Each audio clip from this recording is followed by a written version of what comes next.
முருங்கைக்கீரைய சாப்பாடுல சேர்த்துக்கிட்டோம்னா உடம்புக்கு ரொம்ப ரொம்ப வலிமை அப்படின்னு கேள்விப்பட்டிருப்பீங்க. அதே முருங்கைத்தலைய காய வச்சு பொடியாக்கி அதை உடம்புக்கும் நம்முடைய முடிக்கும் போட்டோம்னா அது இன்னும் எவ்வளவு பெரிய நன்மைகளை தரும்னு தெரியுமா? அதை பத்தி தான் இந்த பதிவுல நீங்க தெரிஞ்சுக்க போறீங்க. இந்த முருங்கைத்தூளை வச்சு முகத்துக்கு ஃபேஸ் பேக் எப்படி போடுறது, முடிக்கு எப்படி பயன்படுத்துறது எல்லாத்தையும் இப்ப நான் உங்களுக்கு சொல்ல போறேன். இந்த முருங்கைக்கீரையில ஆன்டி ஆக்சிடென்ட் மற்றும் vitamin A, vitamin C, vitamin E இது எல்லாமே இருக்கு. முருங்கைத்தூளை காய்ச்சாத பால்ல, தயிர்ல இதுலலாம் கலந்து அடர்த்தியான பேஸ்ட் மாதிரி செஞ்சு அதை கூந்தல்ல தடவி ஒரு 30 மினிட்ஸ் கழிச்சு எந்த ஒரு கெமிக்கலும் இல்லாத இல்ல ஷாம்பு கூட போடாம நல்லா சாதாரணமாவே அலசி எடுத்தீங்கன்னா உங்க முடி அவ்வளவு பிரகாசமா இருக்கும். முருங்கைத்தூளை தலைக்கு யூஸ் பண்றதுக்கு முன்னாடி உங்களோட முடிய நல்லாவே சுத்தப்படுத்திருக்கணும். அதாவது அட்லீஸ்ட் வெறும் தலைக்காவது குளிச்சு அழுக்கு எதுவும் இல்லாம நல்லா பார்த்துருக்கணும். அப்பதான் இந்த முருங்கைத்தூள் உங்களோட முடியில எல்லாத்துலயுமே ஒட்டும். ஓகே, இந்த பேஸ்ட் எப்படி தயாரிக்கிறது அப்படின்னு பாத்தீங்கன்னா, முருங்கைத்தூள் 1 ஸ்பூன் எடுத்துக்கோங்க. அண்ட் அவகேடோ இருக்கு இல்லையா, அதை மசிச்சு 1 ஸ்பூன் எடுத்துக்கோங்க. தேன் 1 ஸ்பூன் எடுத்துக்கோங்க. எலுமிச்சம்பழச்சாறு 1 ஸ்பூன் எடுத்துக்கோங்க. ஒரு கிண்ணத்துல முருங்கைத்தூள், அவகேடோ இல்லைன்னா இந்த தக்காளி, அதோட எலுமிச்சம்பழச்சாறு அது எல்லாத்தையுமே கலக்கி ஒரு ஃபேஸ் பேக் பதத்துக்கு வந்ததுக்கு அப்புறமா மிதமான ஈரமா இருக்கக்கூடிய உங்களோட கூந்தல்ல நல்ல தடவை ஒரு மசாஜையும் கொடுங்க.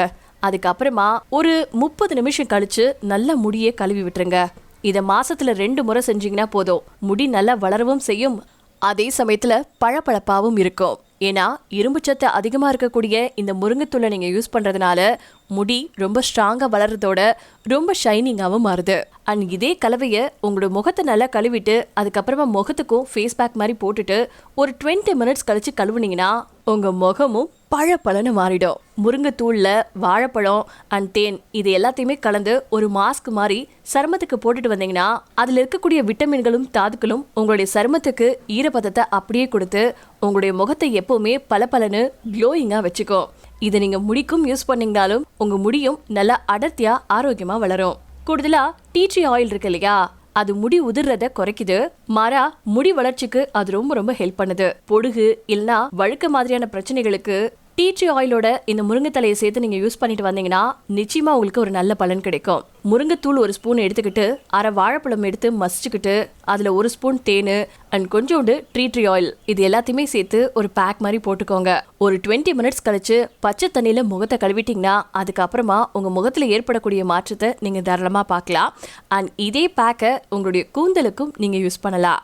இது உங்க தலையில பட்டு மயிர்கால்கள்லயும் முச்சந்தலையிலையும் இது படுறதுனால முடியினுடைய வளர்ச்சிக்கும் வெடிச்சிருக்கக்கூடிய முடிய பழைய நிலைக்கு நல்லபடியா மாத்துறதுக்கும் இது ரொம்ப ரொம்ப பயன்படுது.